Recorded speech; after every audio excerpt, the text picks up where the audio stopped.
സ്വാഗതം. India versus N D എയിലേക്ക് ഒരിക്കൽ കൂടി. ഇന്ന് നമ്മൾ പരിശോധിക്കുന്ന മധ്യപ്രദേശാണ്. 29 ലോക്സഭാ സീറ്റുകളുള്ള സംസ്ഥാനം.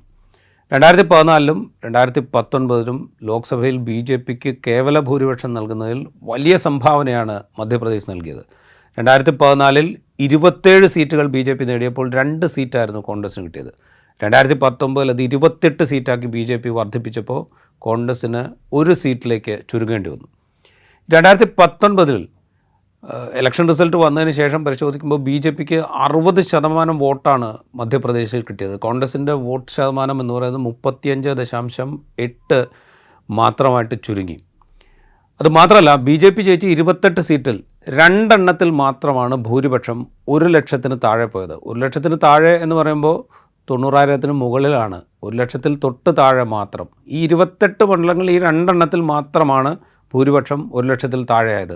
കോൺഗ്രസ് ആകെ ജയിച്ചത് ചിന്ദ്വാഡയിൽ മാത്രം. കോൺഗ്രസ് നേതാവ് കമൽനാഥിൻ്റെ മകൻ നകുൽനാഥാണ് ഇവിടെ വിജയിച്ചത്. 2019 നിന്ന് 2024 എത്തുമ്പോൾ എന്തെങ്കിലും മാറ്റം മധ്യപ്രദേശിൽ ഉണ്ടായിട്ടുണ്ടോ എന്ന് നമുക്ക് ആദ്യം നോക്കാം. നമുക്കിപ്പോൾ ഉള്ളത് സീനിയർ ജേർണലിസ്റ്റ് ശ്രീത് ദിവാകരനാണ്. ശ്രീത്, ഈ 2019 ശേഷം അവിടെ ഒരു നിയമസഭാ തെരഞ്ഞെടുപ്പ് നടക്കുന്നു. അവിടെ വലിയ വിജയം BJP നേടുന്നു. പക്ഷേ ലോക്സഭാ തെരഞ്ഞെടുപ്പ് എത്തുമ്പോൾ എന്തെങ്കിലും മാറ്റം മധ്യപ്രദേശിലുണ്ട് എന്ന് തോന്നുന്നുണ്ടോ? ഇപ്പം വലിയൊരു അത്ഭുതങ്ങളൊന്നും മധ്യപ്രദേശിൽ സംഭവിക്കില്ല എന്നുള്ളതാണ് ഒരു പൊതുവെ കരുതുന്നത്. എന്നാലും പ്രധാനമായിട്ട് ഇപ്പോൾ 2 ഘട്ടത്തിലെ പോളിംഗ് അവസാനിച്ച് കഴിഞ്ഞിരിക്കുന്നു. 3-ാം ഘട്ടം അടുത്തിരിക്കുമ്പോൾ ഈ 2019 നിന്നുള്ളൊരു വലിയ മാറ്റമായിട്ട് തോന്നുന്നത് ഈ അത്ഭുതകരമായിട്ടുള്ള ഈ പോളിംഗ് ശതമാനത്തിൽ ഒരു കുറവാണ്. അതിപ്പോൾ 4-5 മാസം മുമ്പേ നിയമസഭാ തെരഞ്ഞെടുപ്പ് നടന്നത്. അതിലൊരു 77% പോളിംഗ് നടന്നിട്ടുള്ള മധ്യപ്രദേശിൽ ഇപ്പോൾ ഒരു 2 ഘട്ടത്തെ ആവറേജ് എടുത്ത് നോക്കിക്കഴിഞ്ഞാൽ ഏതാണ്ട് ഒരു 63% മറ്റുമാണ് ഇപ്പോൾ പോളിംഗ് നടന്നിട്ടുള്ളത്. ഇപ്പോൾ ചൂടൊക്കെ തുടങ്ങി പല കാര്യങ്ങളും പല നേതാക്കളും കാണിക്കുന്നുണ്ട്. പക്ഷേ പ്രത്യക്ഷമായിട്ടുള്ളൊരു തരംഗങ്ങളുടെ അഭാവം ഇവിടെ ഉണ്ടെന്നുള്ളത് വളരെ വ്യക്തമാണ്. ഇപ്പോൾ ഇന്ത്യ ടുഡേയുടെ ഒരു വീഡിയോ ഡെസ്കിന് വേണ്ടിയിട്ട് പ്രീതി ചൗധരി എന്ന് പറയുന്ന പരിചയമുള്ള ഒരു ജേർണലിസ്റ്റ് ചെയ്തിട്ടുള്ളൊരു ഈ മധ്യപ്രദേശിലെ ഗ്രാമങ്ങളിലൂടെ നടത്തുന്ന ഒരു യാത്രയുടെ ഒരു സ്റ്റോറി ഉണ്ട്. അതിൽ ആൾക്കാരുടെ ഒരു പ്രതികരണം ശ്രദ്ധിച്ചറിയാം. അതായത് മുഴുവൻ ഈ ഗ്രാമങ്ങളിലൂടെയുള്ള സഞ്ചാരമാണ്. ഇത് അവിടെ പ്രധാനമായിട്ടും ഈ ഫൂല് സാത്ത് എന്ന് പറയുന്ന താമര കൈപ്പത്തി എന്ന് പറയുന്ന 2 ഓപ്ഷനേ ഉള്ളൂ. അതിൽ ഈ ഫൂല് ജയിക്കുന്ന എന്ന് വിചാരിക്കുന്ന ആൾക്കാർ തന്നെ ഒരു തരത്തിലൊരു നിരാശയിലാണ്. അവർക്ക് ഒരു പരാതിയുടെ വലിയ കെട്ടുണ്ട് അവർ ഓരോരുത്തരുടെയും കയ്യിൽ. അപ്പോൾ അവർ പറയുന്നുണ്ട് അത്. അപ്പോൾ എന്നിട്ടും പക്ഷെ അവർ മറ്റേത് ജയിക്കുന്ന പറയുമ്പോൾ എന്താണ് മാറ്റി വോട്ട് ചെയ്യിക്കാത്തതെന്ന് ഈ പ്രീതി ചൗധരി ചോദിക്കുന്നുണ്ട്. അപ്പം ഇതിലൊരു മറുപടി അവർ പറയുന്ന ഒരു രസമായിട്ടാണ് വെച്ചിട്ടുണ്ടെങ്കിൽ ഒരാളിപ്പോൾ മാറ്റി ചെയ്തിട്ട് എന്താ കാര്യം?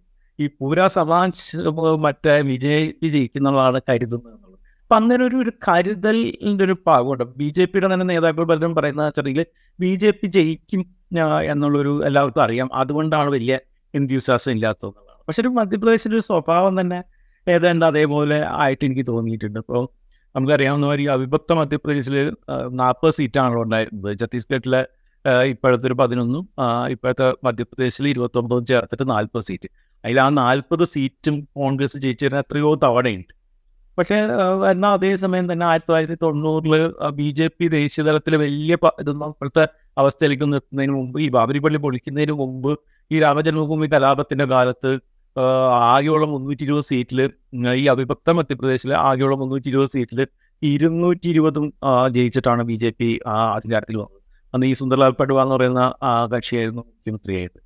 അപ്പോൾ അങ്ങനെ ഇപ്പോൾ ബീമാരു സ്റ്റേറ്റ് എന്നാണല്ലോ പെട്ടെന്നാണല്ലോ ഈ മധ്യപ്രദേശ്, ബീഹാർ, ഉത്തർപ്രദേശും മധ്യപ്രദേശുമാണ്. അപ്പോൾ രാജസ്ഥാനും കൂടി ചേർന്നിട്ടാണ് പൊതുവെ ഈ ബീമാരു സ്റ്റേറ്റ്സ് എന്ന് ഞാൻ പറയുന്നത്. അതായത് ഈ ഹിന്ദി ഹാർട്ട്ലൈൻസിലെ ഏറ്റവും ദരിദ്ര പ്രദേശങ്ങളാണ് പറയുന്നത്. പക്ഷെ എന്നിട്ടും ഈ UPയുടെയും ബീഹാറിൻ്റെയും എല്ലാ ഇതുണ്ടെങ്കിലും UP, ബീഹാർ പ്രദേശത്തെ ഈ ജാതി രാഷ്ട്രീയവും സോഷ്യലിസ്റ്റ് രാഷ്ട്രീയമൊന്നും ഭയങ്കരമായിട്ടൊന്നും ഈ മധ്യപ്രദേശിൽ ബാധിച്ചിട്ടില്ല. ഇപ്പം നമുക്ക് അറിയാമെന്ന് വെച്ചാൽ നമ്മുടെ ഈ മറ്റേ ശരത് യാദവ് ഈ മധ്യപ്രദേശിലെ ഈ ഹോഷംഗാബാദ് എന്ന് പറയുന്ന ജില്ലയിൽ ജനിച്ചിട്ട് അവിടുത്തെ ജബൽപൂർ യൂണിവേഴ്സിറ്റിയുടെ യൂണിവേഴ്സിറ്റി യൂണിയൻ ചെയർപേഴ്സണൊക്കെ ആയിരുന്നു. പുള്ളി അവിടെ നിന്നാണ് ഈ ലോക്കിയറ്റ് പൊളിറ്റിക്സ് ആരംഭിക്കുന്നത്. പുള്ളി 2 തവണ ജബൽപൂരിൽ ജയിക്കുകയും ചെയ്തിട്ടുണ്ട്. പക്ഷേ രാഷ്ട്രീയം അവരുടെ ഒരു ലോക്കിയറ്റ് സോഷ്യലിസ്റ്റ് ഒരു കാസ്റ്റ് പൊളിറ്റിക്സിന് മധ്യപ്രദേശിൽ വലിയ പേരൊന്നും ഇല്ലാത്തതുകൊണ്ടാണ് പുള്ളി ബീഹാറിലേക്ക് രാഷ്ട്രീയ ജീവിതം തന്നെ പറിച്ചേർന്നത്. ഇപ്പോൾ കഞ്ചിറാമും ഒരു കാലത്ത് അവരുടെ ഈ BS4 എന്ന് പറയുന്ന ഒരു മുദ്രാവാക്യമായിരുന്നല്ലോ കഞ്ചിറാമിൻ്റെ ഉണ്ടായിരുന്നത്, ദലിത് ശോഷിത് സമാജ് സംഘർഷൻ സമിതി എന്ന് പറയുന്നത്, അതിൻ്റെ ഒരു പ്രധാനപ്പെട്ട കേന്ദ്രമായിട്ട് മധ്യപ്രദേശിനെ പഞ്ചാബിലേക്ക് കാണുകയൊക്കെ ചെയ്തിരുന്നു. പക്ഷേ അത് യു പിയിലാണല്ലോ കൂടുതലായിട്ട് വളർന്നത്. മധ്യപ്രദേശ് ശരിക്കും അതിനുശേഷവും ഇപ്പോൾ മായാവതി യു പിയിൽ പ്രവർത്തിക്കുമ്പോൾ ഇദ്ദേഹത്തിൻ്റെ കഞ്ചറാമിൻ്റെ ഒരു ശ്രദ്ധ മധ്യപ്രദേശിലൊക്കെ ആയിരുന്നു. പക്ഷേ വൈകാതെ തന്നെ അതും ശോഷിക്കുകയും ഈ കോൺഗ്രസ് BJP സമവാക്യത്തിലേക്ക് തിരിച്ചു വരികയും ചെയ്തു. ഇപ്പോൾ 93-ലും 98-ലും ദിഗ്വിജയ് സിംഗ് കോൺഗ്രസിലേക്ക് കോൺഗ്രസിനെ അധികാരത്തിലെത്തി. 2003 പക്ഷെ വീണ്ടും BJP അധികാരത്തിൽ വന്നതിന് ശേഷം ആദ്യം ഉമാഭാരതിയാണ് സ്വാഭാവികമായിട്ട് 2003 അപ്പോൾ ഉമാഭാരതിയാണെങ്കിൽ ഈ ഹിന്ദുത്വ പൊളിറ്റിക്സിൻ്റെ ഒരു ഐക്കണായിരുന്നു. ഈ ബാബരി പള്ളി പൊളിക്കുന്നതിന് വലിയൊരാളായിരുന്നു. പക്ഷെ ഒരു വർഷം കഴിയുമ്പോൾ ഉമാഭാരതി മാറ്റി, പിന്നെ ബാബുലാൽ ഗൗർ വന്നു. അതിനുശേഷം ശിവരാജ് സിംഗ് ചൗഹാൻ മുഖ്യമന്ത്രി ആയതിനു ശേഷം ഏതാണ്ട് 20 വർഷമായിട്ട് കഴിഞ്ഞ 2023 ഡിസംബറിൽ ഈ നിയമസഭാ തെരഞ്ഞെടുപ്പ് പൂർത്തിയായിട്ട് പുതിയ മുഖ്യമന്ത്രി വരുന്നത് വരെ ഈ ശിവരാജ് സിംഗ് ചൗഹാനായിരുന്നു കഴിഞ്ഞൊരു 20 വർഷമായിട്ട് മധ്യപ്രദേശിനെ നയിച്ചുകൊണ്ടിരുന്ന BJP. അപ്പോൾ ഞാൻ ഈ ഇലക്ഷനെ പ്രധാനമായിട്ടും കാണുന്നത്, ഇപ്പോൾ മാമാജി എന്നൊക്കെ സ്വയം വിളിക്കണം, ഈ പാർട്ടികൾക്ക് അതീതമായിട്ടുള്ള ജനപ്രിയത ചിലപ്പോൾ ഒരുപക്ഷെ BJP നേതാക്കന്മാരുടെ ഏറ്റവും കൂടുതൽ നരേന്ദ്രമോദിക്ക് ഏറ്റവും ജനപ്രീതിയുള്ള അദ്ദേഹത്തിന് പാർട്ടിയുടെ അകത്താണ് എപ്പോഴും, പാർട്ടിയെ അല്ലെങ്കിൽ അതിനെ പിന്തുണയ്ക്കുന്ന ആൾക്കാർ. ഇപ്പോൾ എതിർ പാർട്ടിക്കാർക്ക് ഒരിക്കലും മറ്റേ മോഡിയോട് വലിയ സ്നേഹമൊന്നുമില്ല. അതേസമയം എതിർ പാർട്ടിക്കാർക്ക് വരെ ഒരു സ്നേഹബഹുമാനമുള്ള നേതാവായിട്ടാണ് ഈ ശിവരാജ് സിംഗ് ചൗഹാനായി അറിയപ്പെടുന്നത്. അപ്പോൾ അത് കാരണം ഇപ്പം രാജീവ് ചോദിച്ചൊരു ചോദ്യത്തിലേക്ക് വന്നിട്ടുണ്ടെങ്കിൽ 2019 നിന്ന് 2024 വരുമ്പോൾ ഈ ഒരു വ്യത്യാസം എന്ന് പറയുന്നത് ഞാൻ പ്രധാനമായിട്ടും കാണുന്നത് ഈ ശിവരാജ് സിംഗ് ചൗഹാന്റെ നേതൃത്വത്തിലല്ലാതെ BJP മധ്യപ്രദേശിൽ നേരിടുന്ന ആദ്യത്തെ തെരഞ്ഞെടുപ്പ് എന്ന് വെച്ചിട്ടുണ്ടെങ്കിൽ ഈ കഴിഞ്ഞ ഒരു 2 പതിറ്റാണ്ടിനിടെ BJP അങ്ങനെ നേരിടുന്ന ആദ്യത്തെ തെരഞ്ഞെടുപ്പാണെന്ന് പറയുന്നു. അപ്പോൾ അവിടെ നമ്മൾ ഈ പ്രത്യക്ഷത്തിൽ മോഡി തരംഗത്തിൻ്റെ ഒരു അഭാവം കൂടി ചേരുമ്പോൾ ഈ തെരഞ്ഞെടുപ്പ് കുറച്ചൊരു കൗതുകമുള്ള തെരഞ്ഞെടുപ്പായിട്ട് മാറുന്നുണ്ട്. റൈറ്റ്. ഇപ്പോൾ 4 ഘട്ടമായിട്ടാണ് അവിടെ പോളിംഗ്. ഏപ്രിൽ 19-നും 26-നുമാണ് 2 ഘട്ടങ്ങൾ കഴിഞ്ഞത്. മെയ് 7-നും 13-നും അടുത്ത ഘട്ടങ്ങൾ നടക്കുമ്പോൾ ശ്രീത്ത് ചൂണ്ടിക്കാണിച്ച പോലെ തന്നെ ആദ്യ 2 ഘട്ടങ്ങളിലായി 13 സീറ്റുകളിലാണ് പോളിംഗ് നടന്നത്.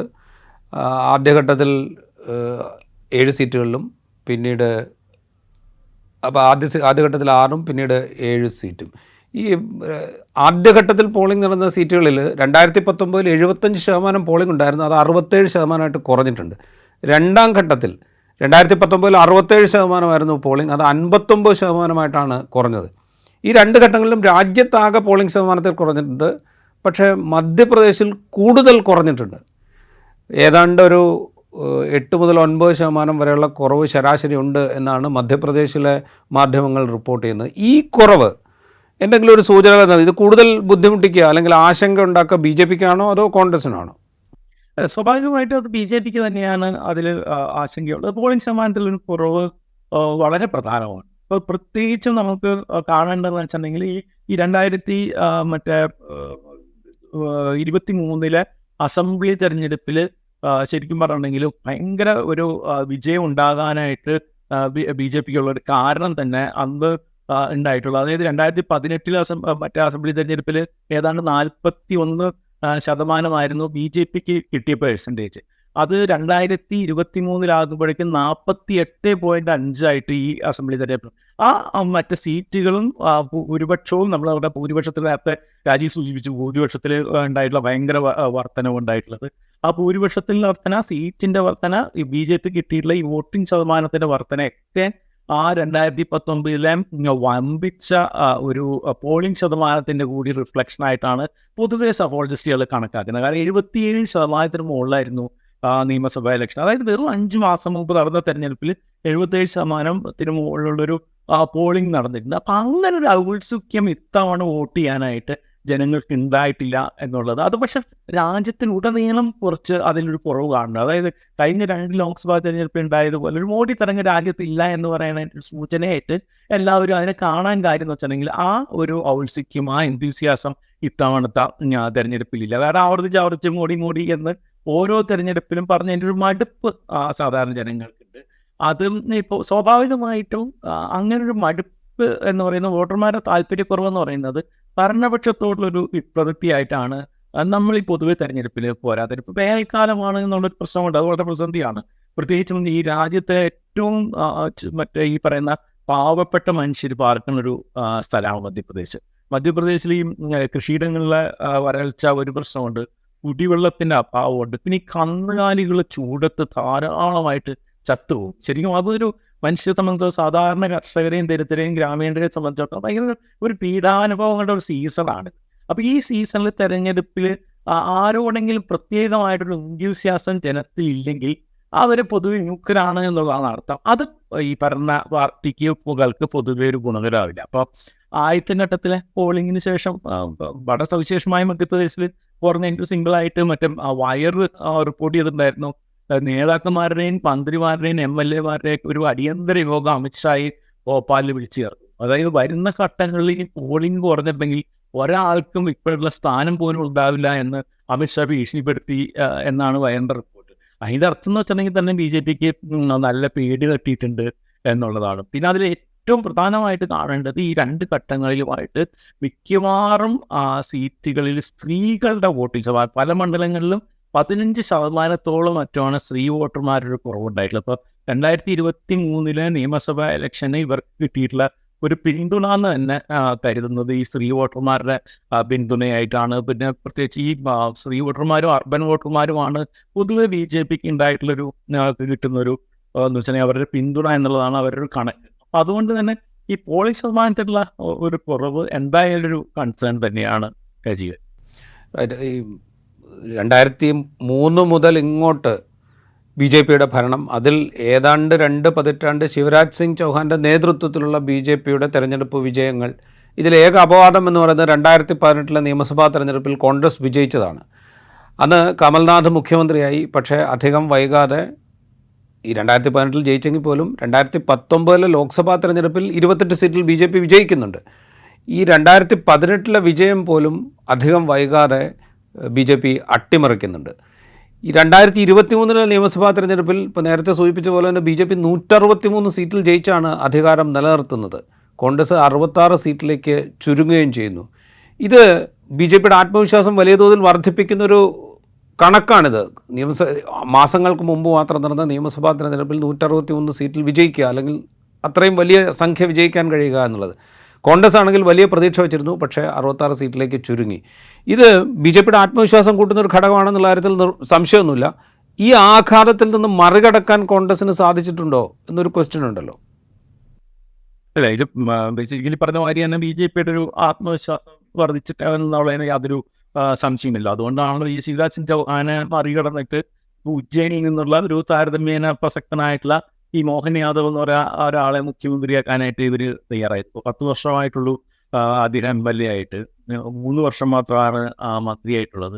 ഉജ്ജയിൻ്റെ പുറത്ത് മധ്യപ്രദേശിൽ വലിയ പേരൊന്നും ഇല്ലാത്ത, അങ്ങനെ ഒട്ടും പ്രശസ്തൻ പോലും അല്ലാത്ത ഒരാളെ മാറ്റിയിട്ട് ഒരാളെ കൊണ്ടുവരാനായിട്ട് ശരിക്കും 2 പതിറ്റാണ്ടിലേറെയായിട്ട് BJP സിംഗിൾ ഹാൻഡഡ്ലി നയിക്കുന്ന അതീവ പോപ്പുലറായിട്ടുള്ള ഒരാളെ മാറ്റിയിട്ടാണ് മോദി സംഘം ഇങ്ങനെ ഒരാളെ കൊണ്ട് നിയമിക്കുന്നത്. അതൊരു കോൺഫിഡൻസ് അല്ലാതെ മറ്റൊരു സംഭവമല്ല. പക്ഷെ പോരാത്തതിനെ ഈ ദേശീയ തലത്തിൽ ലോക്സഭാ തെരഞ്ഞെടുപ്പിൽ അവരൊരു ലക്ഷ്യം OBC വോട്ടാണ്. അപ്പോൾ മധ്യപ്രദേശ് പോലെ തന്നെ വളരെ പ്രധാനമാണ് UP, ബീഹാർ. ഈ 3 സംസ്ഥാനങ്ങളിലെ OBCയുടെ ഒരു വലിയ ചങ്ക് എന്ന് പറയുന്നത് യാദവ് വോട്ടുകളാണ്.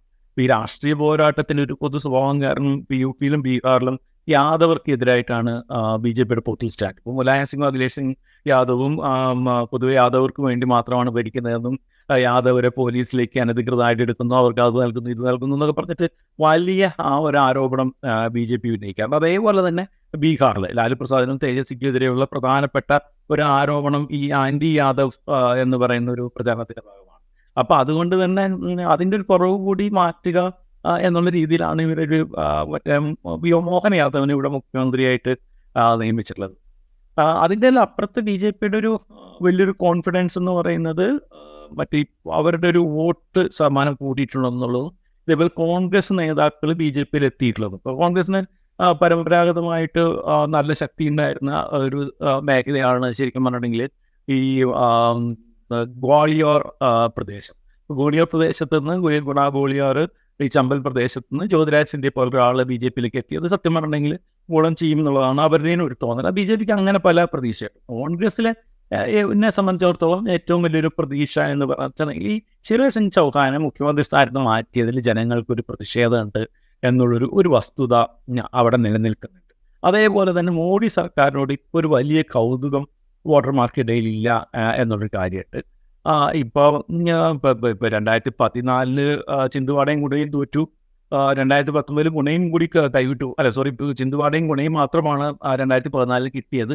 2019 ഗുണയും കൂടി തോറ്റ് ചിന്തുവാട സീറ്റ് മാത്രമായി എന്നുള്ള അവസ്ഥയാണ്. പക്ഷെ ഇത്തവണ അങ്ങനെ ആവില്ല എന്നുള്ളതാണ് നമ്മൾ മനസ്സിലാക്കുന്നത്. തോൽവിയുടെ ആഘാതമൊക്കെ കോൺഗ്രസിനുണ്ട്. പക്ഷെ അവർ ഒരു തോൽവിയൊന്നും അല്ലല്ലോ. കഴിഞ്ഞ എത്രയോ തെരഞ്ഞെടുപ്പിൽ അവർ തുടർച്ചയായിട്ട് തോറ്റുകൊണ്ടിരിക്കുക ആണ് ഈ മധ്യപ്രദേശിലെ കോൺഗ്രസ്. 2018 നിയമസഭയിൽ ജയിച്ചെങ്കിൽ എന്തൊരു കഷ്ടിയായിട്ടാണ് അവർ നിലനിൽപ്പുണ്ടായത്. 2020 തന്നെ സർക്കാർ നിലത്ത് വീണു, അവരുടെ MLA മുഴുവൻ അങ്ങോട്ടേക്ക് പോയി, BJP ഭരണം പിടിച്ചു.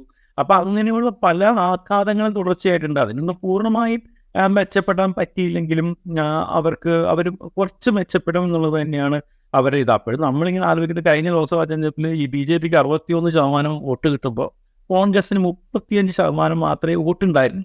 അപ്പം അതിൽ നിന്നുള്ളൊരു മെച്ചപ്പെടുത്തലാണ് ഇവർ ആലോചിക്കുന്നത് എന്നുള്ളത് കൊണ്ട് തന്നെ ഒരു നിലനിൽപ്പും അല്ലെങ്കിൽ ഒരു താരതമ്യേന കഴിഞ്ഞ തവണത്തേക്കാളൊരു മെച്ചപ്പെട്ട പെർഫോമൻസ് കാഴ്ചവെക്കുക എന്നുള്ളതല്ലാതെ വലിയ മോഹങ്ങളൊന്നും കോൺഗ്രസിനുണ്ട് എന്ന് എനിക്ക് അവിടെ തോന്നുന്നില്ല. ഈ തെരഞ്ഞെടുപ്പിൽ 29 സീറ്റിലും BJP മത്സരിക്കുന്നു. BJP ഒറ്റയ്ക്കാണ് മത്സരിക്കുന്നത്. കോൺഗ്രസ് 28 സീറ്റിൽ, ഒരു സീറ്റിൽ ഫോർവേഡ് ബ്ലോക്കാണ് ഇന്ത്യ സഖ്യത്തിൻ്റെ ഭാഗമായിട്ട് അവിടെ മത്സരിക്കുന്നത്. BSP മത്സര രംഗത്തുണ്ട്. സഖ്യങ്ങൾക്ക് വലിയ പ്രസക്തിയൊന്നും ഉണ്ടെന്ന് പറയാനാവില്ല മധ്യപ്രദേശിൽ. BSP പോലുള്ള പാർട്ടികളുടെ സാന്നിധ്യത്തിനും ഏതാണ്ട് 2%-നും 3%-നും ഇടയ്ക്ക് വോട്ട് മാത്രമാണ് സംസ്ഥാനം മൊത്തം എടുത്താൽ BSPക്കുള്ളത്. BJPയും കോൺഗ്രസും തമ്മിലുള്ള നേരിട്ടുള്ള പോര്, അതിലപ്പുറം ഈ BSP പോലുള്ള പാർട്ടികളുടെ സാന്നിധ്യം ഏതെങ്കിലും വിധത്തിൽ, BSP മാത്രമല്ല ഉദ്ദേശിക്കുന്നത്, അവിടെ ഭാരതീയ ആദിവാസി പാർട്ടി ചില മണ്ഡലങ്ങളിൽ മത്സരിക്കുന്നുണ്ട്, ഗോത്ര വിഭാഗങ്ങളെ പ്രതിനിധീകരിക്കുന്ന ചില പാർട്ടികൾ ചില മണ്ഡലങ്ങളിൽ മത്സരിക്കുന്നുണ്ട്. ഇത്തരം പാർട്ടികൾ ഏതെങ്കിലും വിധത്തിൽ ഏതെങ്കിലും മണ്ഡലങ്ങളിലെങ്കിലും ഈ ജയപരാജയങ്ങളെ നിർണ്ണയിക്കുന്നതിൽ ഘടകമാണോ? അതെനിക്ക് തോന്നുന്നില്ല. കാരണം വെച്ചിട്ടുണ്ടെങ്കിൽ BSPക്കും എല്ലാം BSPക്ക് സത്യം പറഞ്ഞെങ്കിൽ 11 മുതൽ 15 സീറ്റൊക്കെ വരെ എത്രയോ കാലത്തോളം കിട്ടിക്കൊണ്ടിരുന്നതാണ്. SPക്കും ചില പോക്കറ്റുകളിലൊക്കെ ഉണ്ടായിരുന്നതാണ്. പ്രത്യേകിച്ചും ഈ ഇതിനോട് ചേർന്ന് കിടക്കുന്ന ഉത്തർപ്രദേശിനോട് ചേർന്ന് കിടക്കുന്ന പല മേഖലകളിലെല്ലാം ആ രീതിയിൽ ഉണ്ടായിട്ടാണ്. ബുന്ദേൽഖണ്ഡ് മേഖലയിൽ നിന്ന് BSPക്ക് വോട്ടുകൾ കിട്ടാറുണ്ട്. ഇതെല്ലാം ശരിയാണ്. പക്ഷേ ഡിമിനിഷിങ് ആണ് അവരുടെ കുറച്ച് കാലമായിട്ടുള്ള അവരൊരു പൊളിറ്റിക്കൽ ബേസ് എന്ന് പറയുന്നത് ഡിമിനിഷിങ് ആണ്. അത് കാരണം തന്നെ വലിയ കാര്യങ്ങൾ. പക്ഷേ നിയമസഭാ തെരഞ്ഞെടുപ്പിൽ അപ്പോഴും ഈ BSPക്കും ഈ ഗോണ്ട്വാന ഗണതന്ത്ര പാർട്ടിക്കും ഭാരത് ആദിവാസി പാർട്ടിക്കൊക്കെ അവർക്ക് അവരുടേതായിട്ടുള്ള പോക്കറ്റുകളുണ്ട്. അവർക്ക് ഈ നിയമസഭാ തെരഞ്ഞെടുപ്പുകളിൽ അവരെ ജയപരാജയങ്ങളെയൊക്കെ വേണമെങ്കിൽ സ്വാധീനിക്കാനായിട്ട് ഇവർക്ക് പറ്റും. പക്ഷെ ഇവർക്ക് ഈ ലോക്സഭാ തെരഞ്ഞെടുപ്പ് ആകുമ്പോഴേക്കും അവർക്ക് അങ്ങനെ വലിയൊരു സ്ട്രെങ്ത് ഇല്ല. അപ്പം ഭാരത് ആദിവാസി പാർട്ടിക്കും ഈ ഗോണ്ട്വാന പാർട്ടിക്കും ഛത്തീസ്ഗഡ് മഹാരാഷ്ട്ര ബോർഡറിൽ കുറച്ച് സ്ട്രെങ്ത് ഒക്കെ ഉണ്ട്. പക്ഷേ ലോക്സഭാ തെരഞ്ഞെടുപ്പിലൊരു ചേഞ്ച് ഉണ്ടാക്കാൻ പാകത്തിന് ഇവിടെ ഇല്ല. ഇവിടെ നേരത്തെ നമ്മൾ പറഞ്ഞ മാതിരി ഫൂലും ഖാത്തും തമ്മിൽ തന്നെയുള്ളൊരു മത്സരം തന്നെയാണ്. ഏതാണ്ട് എല്ലാ മണ്ഡലങ്ങളിലും അങ്ങനെ തന്നെയാണ് സ്ഥിതി. ഇപ്പോൾ നേരത്തെ ജ്യോതിരാദിത്യ സിന്ധ്യ പാർട്ടി വിട്ടതിനെക്കുറിച്ച് സൂചിപ്പിച്ചു. കോൺഗ്രസ് വിട്ട് കോൺഗ്രസിൻ്റെ നേതൃത്വത്തിലുള്ള സർക്കാരിനെ താഴെ ഇറക്കിക്കൊണ്ട് BJPയിലേക്ക് പോയത്. ജ്യോതിരാദിത്യ സിന്ധ്യ മാത്രമല്ല, അദ്ദേഹത്തിൻ്റെ കൂടെ അദ്ദേഹത്തെ പിന്തുണയ്ക്കുന്ന ഒരു ഡസനിലധികം MLAമാർ ചേരിമാറുകയാണ് BJP അധികാരം പിടിച്ചെടുത്തത് 2020. ഈ 2018 മുതൽ 2020 വരെയുള്ള ചെറിയ കാലത്ത് മാത്രമാണ് 2003 മുതലുള്ള ചരിത്രം എടുത്തു കഴിഞ്ഞാൽ BJP ഇതര ഒരു സർക്കാർ അല്ലെങ്കിൽ ഒരു കോൺഗ്രസ് സർക്കാർ അവിടെ ഭരിച്ചിരുന്നത്. അത് തുടർച്ചയായിട്ടുള്ളൊരു BJP ഭരണം എന്ന് വേണമെങ്കിൽ നമുക്ക് പറയാം. അപ്പോൾ ഈ ഭരണവിരുദ്ധ വികാരം അതുണ്ടാവാനുള്ളൊരു സാധ്യത വളരെ കൂടുതലാണ്. ഇത് മാത്രമല്ല, ഇപ്പോൾ MLAമാരുടെ MP-മാരുടെ കണക്കിലെടുത്താൽ പോലും 2014, 2019 ഒക്കെ ആവർത്തിച്ചു വരികയാണ്. അപ്പോൾ ഈ സ്വാഭാവികമായി ഉണ്ടാകുന്നൊരു ഭരണവിരുദ്ധ വികാരം അത് മധ്യപ്രദേശിൽ ഉണ്ടാകാനുള്ളൊരു സാധ്യതയുണ്ടോ? അതുണ്ടെങ്കിൽ അത് മുതലെടുക്കാൻ കോൺഗ്രസിന് സാധിക്കുമോ?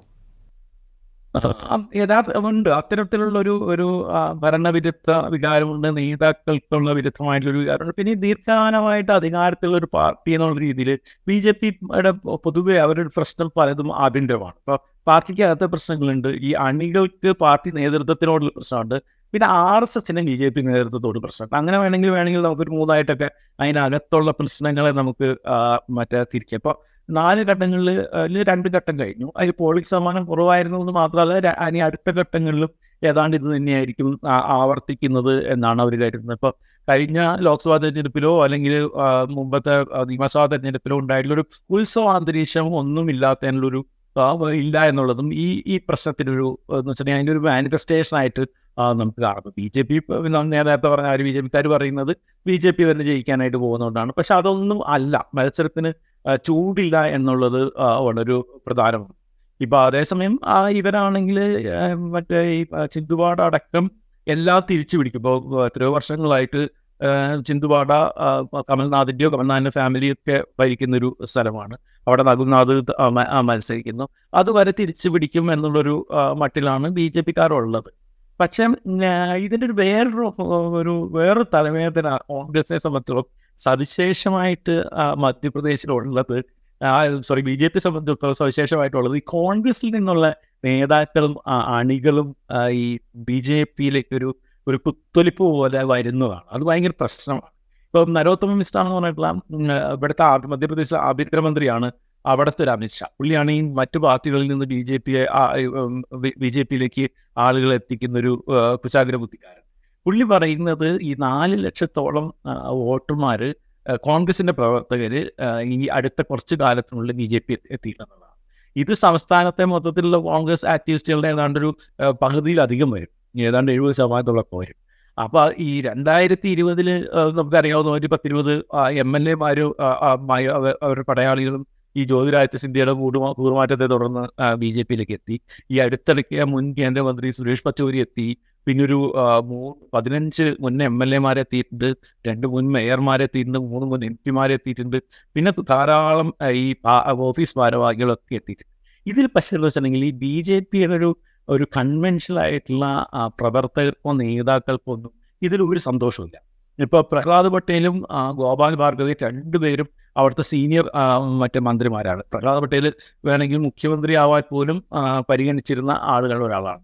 ഇവരൊക്കെ പറയുന്നത് ഈ ചവറുകളാണ്, ഗാർബേജാണ് വന്നിരിക്കുന്നത്, അല്ലെങ്കിൽ ഈ ചീഞ്ഞു പോകാൻ തുടങ്ങിയിട്ടുള്ള ഈ മരത്തിലെ ഈ പുഴു തിന്നിട്ടുള്ള ഫലങ്ങളാണ് ഈ മറ്റേന്ന് വെച്ചിട്ടുണ്ടെങ്കിൽ അങ്ങനെയുള്ള റോട്ടൻ ഫ്രൂട്ട്സ് എന്നുള്ള അർത്ഥത്തിൽ പറയുന്നത്. അങ്ങനെ ഒരു രീതിയിൽ അപമാനിച്ചു കൊണ്ടാണ് ഇതിലേക്ക് വരുന്നത്. പക്ഷെ മാത്രമല്ല, അത് RSSനും കടുത്ത പ്രതിഷേധമുണ്ട്. അപ്പോൾ RSSൻ്റെ ഉടമസ്ഥയിലാണല്ലോ ഈ സന്ദേശം എന്ന് പറയുന്ന പത്രമുള്ളത് അവിടെ. അപ്പോൾ അവിടെ ഈ പ്രമുഖരായിട്ടുള്ള RSSകാർ എഴുതിയിട്ടുള്ള ഒരു കോളത്തിൽ കോൺഗ്രസിൽ നിന്നുള്ളൊരു ഒഴുക്ക് ഈ BJPയുടെ ശരിക്കുമുള്ള ഈ ശരിക്കുമുള്ള പ്രവർത്തകരെ അസ്വസ്ഥപ്പെടുത്തും, അവരൊക്കെ വോട്ടെടുപ്പിൽ നിന്ന് വിട്ടുനിൽക്കാനായിട്ട് കാരണമാകുന്നൊക്കെ പറയുന്നുണ്ട്. അപ്പോൾ ഈ കോൺഗ്രസിൽ നിന്ന് എല്ലാവരെയും സ്വീകരിക്കരുത്, ഇതിനൊക്കെ ഒരു മാനദണ്ഡം വേണമെന്ന് BJPയുടെ കുറച്ച് കാലമായിട്ട് RSS ആവർത്തിച്ച് വരുന്നുണ്ട്.